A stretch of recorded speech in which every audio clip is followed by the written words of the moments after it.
Big boss season 12 contestant ಆಗಿರುವ ಕರಿಬಸಪ್ಪ ಅವರು ನಮ್ಮ ಜೊತೆಗಿದ್ದಾರೆ. ಅವ್ರನ್ನ ಮಾತಾಡ್ಸೋಣ. ಕರಿಬಸಪ್ಪನ ಕರಿಬೇಸಪ್ಪ. ನಮಸ್ತೆ ಮೇಡಮ್. ಏನಿಲ್ಲ, ನಾನು ಕರಿಬಸಪ್ಪನೇ.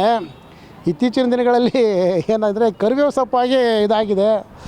ಎಲ್ರಿಗೂ ಗೊತ್ತಿರುತ್ತೆ.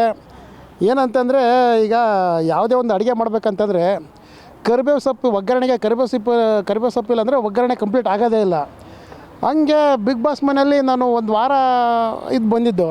ಅದಾದಮೇಲೆ ನಮ್ಮ ವಿನ್ನರು ಮೈ ಸಿಸ್ಟರು ರಕ್ಷಿತಾ ಶೆಟ್ಟಿ ಅವರು ವಿನ್ನರ್ ಆದಮೇಲೆ ಕರಿಬಸಪ್ಪ ಅನ್ಕೋಬಿಟ್ಟು ಕರಿಬೇವು ಸೊಪ್ಪು ಅಂತ ಹೇಳಿರೋದು. ಅವರು ಮಾತಾಡೋದೇ ಹಂಗೆ.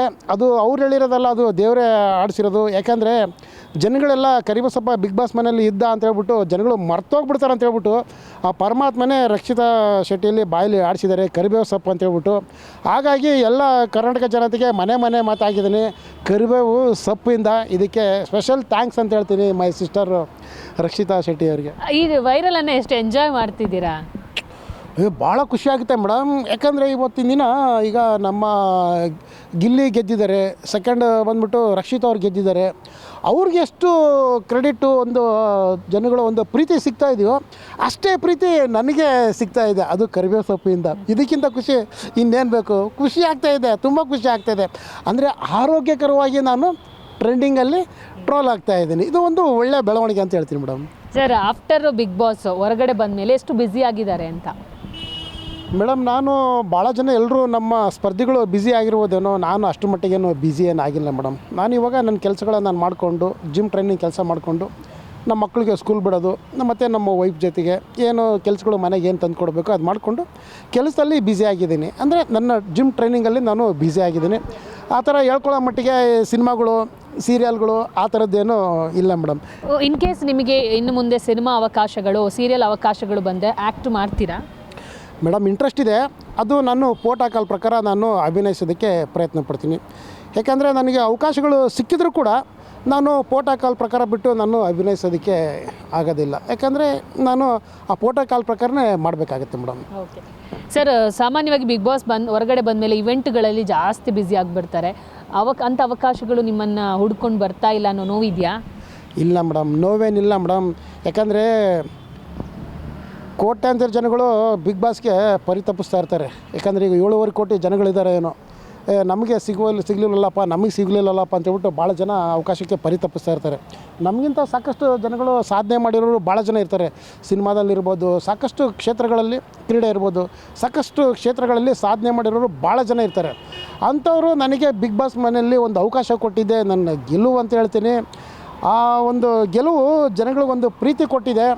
ಎಷ್ಟರ ಮಟ್ಟಿಗೆ ಪ್ರೀತಿ ಅಂದರೆ ಎಲ್ಲೋ ಹೋದರೂ ಜನಗಳು ನನ್ನ ರೆಕಗ್ನೈಸ್ ಮಾಡ್ತಾರೆ, ಮಾತಾಡಿಸ್ತಾರೆ. ಹಾಗಾಗಿ ನನಗೆ ಅವಕಾಶಗಳು ಸಿಗೋದಕ್ಕಿಂತ ಜನಗಳ ಪ್ರೀತಿನೇ ಸಿಕ್ಕಿರೋದು ದೊಡ್ಡದಂತ ಹೇಳ್ತೀನಿ ಮೇಡಮ್. ಸರ್, ಇವಾಗ ಒಂದಿಷ್ಟು ಸಾಲ ಮಾಡಿಕೊಂಡು ನೀವು ಬಿಗ್ ಬಾಸ್ ಮನೆ ಒಳಗಡೆ ಹೋಗಿದ್ರಿ, ನೀವು ಅದನ್ನು ಹೇಳಿದ್ರಿ, ಬಟ್ಟೆಗಾಗಿರ್ಬೋದು, ಅಲ್ಲಿ ಇದಕ್ಕೋಸ್ಕರ ಲಕ್ಷ ಸಾಲ ಮಾಡಿದ್ದೀನಿ ಅಂತ. ತೀರಿಸಿದ್ರಾ ಸರ್? ಮೇಡಮ್, ಸಾಲ ಅಂದರೆ ಏನು ಆ ಥರದ್ದೇನು ಸಾಲ ಏನು ಇರಲಿಲ್ಲ ಮೇಡಮ್. ಅದು ನಂದು ಯಾಕಂದರೆ ಬಟ್ಟೆ ಬೇಕಾಗಿತ್ತು, ಆ ಟೈಮಿಗೆ ಅಷ್ಟೇ ಇದು ಮಾಡಿಕೊಂಡೆ. ಆಮೇಲೆ ಅದೇನು ಸಾಲ ಇದೆ ಎಲ್ಲ ನಾನು ಸರಿಪಡಿಸ್ಕೊಂಡೆ, ಕ್ಲಿಯರ್ ಮಾಡಿಕೊಂಡೆ. ಏನಂದರೆ ಈಗ ಜೀವನದಲ್ಲಿ ನಾವು ಎಲ್ಲಾದರೂ ಒಂದು ಕಡೆಗೆ ಚೆನ್ನಾಗಿ ಕಾಣಿಸ್ಕೊಳ್ಬೇಕಂದ್ರೆ ಒಂದು ಸ್ವಲ್ಪ ಒಂದು ಬಟ್ಟೆಗಳನ್ನ ಹಾಕಬೇಕಾಗ್ತದೆ. ಒಂದು ಸಣ್ಣ ಪುಟ್ಟ ಸಾಲ ಮಾಡಿದ್ದು ಉಂಟು. ಅಂಥ ಏನೋ ನಾವೇನು ತುಂಬ ದೊಡ್ಡದಾಗಿ ಕಷ್ಟಕ್ಕಾಗದ್ರ ಮಟ್ಟಿಗೆ ನಾನು ಸಾಲ ಮಾಡಿಲ್ಲ. ಸಣ್ಣ ಪುಟ್ಟ ಸಾಲ ಮಾಡಿದ್ದೆ, ಅದನ್ನು ತೀರಿಸ್ಕೊಂಡು ಈಗ ಇದಿದೆ. ನನಗೆ ಸಂಬಳ ಬರುತ್ತಲ್ಲ, ಎಲ್ಲ ಸರಿಪಡಿಸ್ಕೊಂಡಿದ್ದೀನಿ ಮೇಡಮ್. ಎಲ್ಲ ಏನಿಲ್ಲ, ಆರೋಗ್ಯಕರವಾಗಿದ್ದೀವಿ. ಅಲ್ಲಿ ಬಿಗ್ ಬಾಸ್ ಮನೆಗೆ ಅವಕಾಶ ಕೊಟ್ಟಿದ್ದರು, ಚೆನ್ನಾಗಿ ಕಾಣಿಸ್ಬೇಕಂತ ಬಟ್ಟೆನೂ ಪರ್ಚೇಸ್ ಮಾಡಿದ್ದೆ. ಅದನ್ನು ಸ್ವಲ್ಪ ಸಣ್ಣ ಪುಟ್ಟ ಸಾಲ ಮಾಡಿದ್ದೆ, ತೀರಿಸ್ಕೊಂಡೆ. ಇವಾಗ ಖುಷಿಯಾಗಿದ್ದೀನಿ ಮೇಡಮ್. ಫುಲ್ಲು ಜೀವನದಲ್ಲಿ ಖುಷಿಯಾಗಿ ಇದ್ದೀವಿ ಮೇಡಮ್. ಸರ್, ಇವಾಗ ಊಟದ ವಿಚಾರಕ್ಕೆ ಸಂಬಂಧಪಟ್ಟಂಗೆ ಸೋಷಿಯಲ್ ಮೀಡಿಯಾದಲ್ಲಿ ಚರ್ಚೆ ಆಗ್ತಿದೆ. ಡಾಲಿ ಧನಂಜಯ ಅವರು ಮಾಂಸಾಹಾರ ತಿಂದರು ಅಂತ. ಸೊ ಇದನ್ನು ನೀವು ಯಾವ ಥರ ಎಕ್ಸ್ಪ್ಲೈನ್ ಮಾಡ್ತೀರಾ, ಅಥವಾ ನಿಮ್ಮ ಅಭಿಪ್ರಾಯ ಏನು ಇದಕ್ಕೆ? ಮೇಡಮ್, ಈಗ ನನಗೂ ಅದ್ರ ಬಗ್ಗೆ ಅಷ್ಟೊಂದು ಮಾಹಿತಿ ಗೊತ್ತಿಲ್ಲ. ಡಾಲಿ ಧನಂಜಯ ಸರ್ ಅವರು ನಾನ್ ವೆಜ್ ತಿಂದಿರಂತ ನನಗೆ ಗೊತ್ತಿಲ್ಲ. ನೀವು ಹೇಳಿದ್ಮೇಲೆ ಗೊತ್ತಾಗಿದ್ದು. ಬಟ್ ಯಾರು ಜನಗಳು ನಾವು ಇದರಲ್ಲಿ ಹುಟ್ಟಬೇಕು, ಹಿಂಗೆ ಹುಟ್ಟಬೇಕಂತ ಯಾರೂ ಕೇಳ್ಕೊಂಡು ಬಂದು ಹುಟ್ಟಿರಲ್ಲ. ಬಟ್ ಆಹಾರ ತಿನ್ನೋದು ಅವರ ಹಕ್ಕು ಅದು. ಯಾಕಂದರೆ ಈಗ ಮನುಷ್ಯ ವೆಜ್ ತಿಂತಾನೋ ನಾನ್ ವೆಜ್ ತಿನ್ನೋದು ಅವ್ರ ಹಕ್ಕು. ಅದು ಇದು ತಿನ್ನಬಾರ್ದು, ಇದು ತಿನ್ನಬಾರ್ದು, ಅದನ್ನು ನಾವು ಸೃಷ್ಟಿ ಮಾಡ್ಕೊಳ್ಳೋದು. ಇದನ್ನು ತಿನ್ನಬೇಕು, ಇದನ್ನು ತಿನ್ನಬಾರ್ದು ಅನ್ನೋದನ್ನು ನಾವು ಸೃಷ್ಟಿ ಮಾಡ್ಕೊಳ್ಳೋದು. ಅದು ಅವರ ಹಕ್ಕು ಅದು. ಯಾಕಂದರೆ ಅವ್ರಿಗೆ ಏನು ಬೇಕೋ ಅವರು ಅದನ್ನು ತಿನ್ಬೋದು. ಅದರಲ್ಲಿ ತಿನ್ನೋದ್ರಲ್ಲಿ ಏನೂ ತಪ್ಪೇನಿಲ್ಲ ಅಂತ ನನ್ನ ಅಭಿಪ್ರಾಯ ಮೇಡಮ್. ಯಾಕಂದರೆ ಅವರು ಮನಸ್ಪೂರ್ವಕವಾಗಿ ಒಬ್ಬರು ಮನುಷ್ಯರು ಅವರು. ಯಾಕಂದರೆ ಮೂಕಪ್ರಾಣಿ ಅಲ್ಲ, ಮಾತನಾಡೋಂಥ ಶಕ್ತಿ ಇದೆ, ಸಾಕಷ್ಟು ಜ್ಞಾನ ಇದೆ ಅವ್ರಿಗೆ ಎಲ್ಲ ಅರಿವಿದೆ ಯಾವ ತಿನ್ನಬೇಕು ಯಾವ ತಿನ್ನಬಾರ್ದು ಅಂತಂದು. ಹಂಗಾಗಿ ಅವರು ವೆಜ್ ತಿಂತಾರೋ ನಾನ್ ವೆಜ್ ತಿಂತಾರೋ ಅವ್ರ ಹಕ್ಕು, ಅವರು ಇಷ್ಟ ಮೇಡಮ್.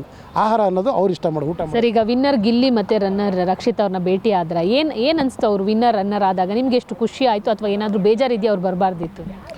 ಮೇಡಮ್, ಗಿಲ್ಲಿ ಗೆದ್ದಿರೋದು ನಾನೇ ಗೆದ್ದಷ್ಟು ಖುಷಿಯಾಗಿದೆ. ಏಕೆಂದರೆ ಅವ್ರನ್ನ ಮನೆಯಲ್ಲಿ ನೋಡಿದಾಗ ನಾನು ತುಂಬ ಎಲ್ಲರೂ ನಗಿಸ್ತಾ ಇದ್ದ ಆತ. ಯಾಕಂದರೆ ಇರಿಟೇಟ್ ಯಾರಿಗೂ ಮಾಡ್ತಾ ಇದ್ದಿಲ್ಲ. ಸೊ ನಾವು ಎಲ್ಲರೊಟ್ಟಿಗೇನು ಕನೆಕ್ಟ್ ಆಗಿದ್ದಿಲ್ಲ, ಆತ ಎಲ್ಲರೊಟ್ಟಿಗೆ ಕನೆಕ್ಟ್ ಆಗಿದ್ದ. ಒಂಥರ ಮಗು ಇದ್ದಂಗೆ ಎಲ್ಲರೂ ತರಲೆ ಮಾಡಿಕೊಂಡು ತರಲೆ ತುಂಟಾಟ ಆ ಒಂದು ಕಾಮಿಡಿ ಮಾಡಿಕೊಂಡು ನೋಡೋಕ್ಕೆ ಒಂದು ಚೆಂದ ಇತ್ತು. ಆ ಒಂದು ಬಿಗ್ ಬಾಸ್ ಅರಮನೆಯನ್ನು ನಕ್ಕಿ ನರಳಿಸ್ತಾ ಇದ್ದ. ಅದು ಜನಗಳಿಗೆ ಇಷ್ಟ ಆಯಿತು. ಆ ಜನಗಳು ಅವರಿಗೆ ಆಶೀರ್ವಾದ ಮಾಡಿದ್ರು. ಇವತ್ತವರೆಗೂ ಗಿಲ್ಲಿ ಗೆದ್ದಿದ್ದಾರೆ ಅಂತಂದರೆ ಅದು ಬಿಗ್ ಬಾಸ್ ಗೆಲುವಲ್ಲ, ಅದು ಜನತೆ ಗೆಲುವು. ಅದು ಜನಗಳು ಕೊಟ್ಟಿರ್ತಕ್ಕಂಥ ಗೆಲುವು. ಅದನ್ನು ನಾವು ತಲೆ ಬಾಗಲೇಬೇಕು, ಒಪ್ಕೊಳ್ಳೇಬೇಕು. ಅದು ಗಿಲ್ಲಿ ಗೆಲುವು ಮಾತ್ರ ಅಲ್ಲ, ಅದು ಕರಿಬಸಪ್ಪನೇ ಗೆಲುವು. ಪ್ರತಿಯೊಬ್ಬರು ಯಾರು ಬಿಗ್ ಬಾಸ್ ಸ್ಪರ್ಧಿಗಳಿದ್ದಾರೋ ಅವರಷ್ಟಿಗೂ ಸೇರಬೇಕು ಆ ಕ್ರೆಡಿಟ್. ಗಿಲ್ಲಿ ಗೆಲುವು ಎಲ್ರಿಗೂ ಸೇರುತ್ತೆ ಕ್ರೆಡಿಟು. ಅದು ಮುಖ್ಯವಾಗಿ ನನಗೂ ಕೂಡ. ಆ ಕ್ರೌಡ್ ನೋಡಿದಾಗ ಏನನ್ಸುತ್ತೆ? ಗಿಲ್ಲಿಯ ಹವಾ ಇನ್ನೂ ನಿಂತಿಲ್ಲ. ಆ ಮೆರವಣಿಗೆ ಆಗಿರ್ಬೋದು, ಜನ ಅವರಿಗೆ ಮುತ್ತಿಗೆ ಹಾಕೋದಾಗಿರ್ಬೋದು, ಅಥವಾ ಆ ಕ್ರೌಡ್ ನೋಡಿದಾಗ ಏನನ್ಸುತ್ತೆ ಮೇಡಮ್? ಇವತ್ತಿನ ದಿನ ಜನಗಳು ಎಷ್ಟರ ಮಟ್ಟಿಗೆ ಇಷ್ಟಪಡ್ತಾರೆ ಅನ್ನೋದಕ್ಕೆ ಈಗ ಬಿಗ್ ಬಾಸಲ್ಲಿ ವಿನ್ ಆಗಿರ್ತಕ್ಕಂಥ ಗಿಲ್ಲಿನೇ ಕಾರಣ. ಯಾಕಂದರೆ ನಾಳೆ ಯಾರು ಏನಾಗ್ತಾರೋ ಗೊತ್ತಿಲ್ಲ. ಇವತ್ತಿನ ದಿನ ಜನಗಳು ಒಪ್ಪಿಗೆ ಮಾಡಿದ್ದಾರೆ, ಆ ಥರ ಒಪ್ಕೊಂಡಿದ್ದಾರೆ. ಅದನ್ನು ಎಲ್ಲ ಹೋದ್ರೂ ಗಿಲ್ಲಿ ಅಂತ ಯಾಕಂತಾರೆ ಅಂತಂದರೆ ಮನುಷ್ಯನಲ್ಲಿ ಕಲೆ ಪ್ರತಿಭೆ ಇದೆ ಅವ್ರ ಹತ್ರ. ಆ ಕಲೆ ಪ್ರತಿಭೆಯಿಂದ ಅವರು ಗುರ್ತಿಸಕೊಟ್ಟ ಮಟ್ಟಿಗೆ ಬೆಳೆದಿದ್ದಾರೆ. ಅದು ಭಾಳ ಖುಷಿಯಾಗುತ್ತೆ ಮೇಡಮ್. ಯಾಕಂದರೆ ಈ ಮಟ್ಟಕ್ಕೆ ಜನಗಳು ಪ್ರೀತಿ ಕೊಡ್ತಾರಂತ ನಾವು ಕೂಡ ಎಕ್ಸ್ಪೆಕ್ಟ್ ಮಾಡಿದ್ದಿಲ್ಲ. ಅದು ಗಿಲ್ಲಿಗೆ ಕೊಟ್ಟಿದ್ದಾರೆ, ಅವ್ರಿಗೆ ಆಶೀರ್ವಾದ ಮಾಡಿದ್ದಾರೆ. ಎಲ್ಲೋದ್ರೂ ನೋಡ್ತಾ ಇದ್ದೀವಿ, ಏನು ಸಾಕಷ್ಟು ಜನಗಳು ಗಿಲ್ಲಿ ಅಂತಾರೆ. ಭಾಳ ಖುಷಿಯಾಗುತ್ತೆ. ಆ ಕ್ರೆಡಿಟು ನಮಗೂ ಕೂಡ ಸೇರುತ್ತೆ ಮೇಡಮ್. ಸರ್, ಒಳ್ಳೆಯದಾಗಲಿ ಸರ್. ಒಳ್ಳೊಳ್ಳೆ ಪ್ರಾಜೆಕ್ಟ್ಗಳು ನಿಮಗೆ ಬರಲಿ ಸರ್. Thank you madam. ಈ ಮುಖಾಂತರವಾಗಿ ಪವರ್ ಟಿವಿ ಮುಖಾಂತರ ಕರ್ನಾಟಕ ಜನತೆಗೆ ಜನವರಿ 26 ಗಣರಾಜ್ಯೋತ್ಸವದ ತಮಗೆಲ್ಲರಿಗೂ ಶುಭಾಶಯಗಳು. ಎಲ್ರಿಗೂ ಒಳ್ಳೆಯದಾಗಲಿ. Thank you. ನೋಡಿದ್ರಲ್ಲ, ಇದಿಷ್ಟು ಕರಿಬಸಪ್ಪ ಅವರ ಮಾತು. ಕ್ಯಾಮರಾ ಪರ್ಸನ್ ಸಂದೇಶ್ ಜೊತೆ ದೀಪಿಕಾ, ಪವರ್ ಟಿವಿ, ಬೆಂಗಳೂರು.